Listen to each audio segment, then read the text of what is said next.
बेटी के लगाती बेटी के लगाती पापा गलतियाँ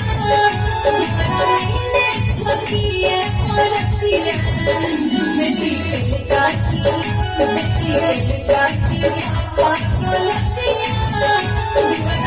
ने छोटी है औरतियाँ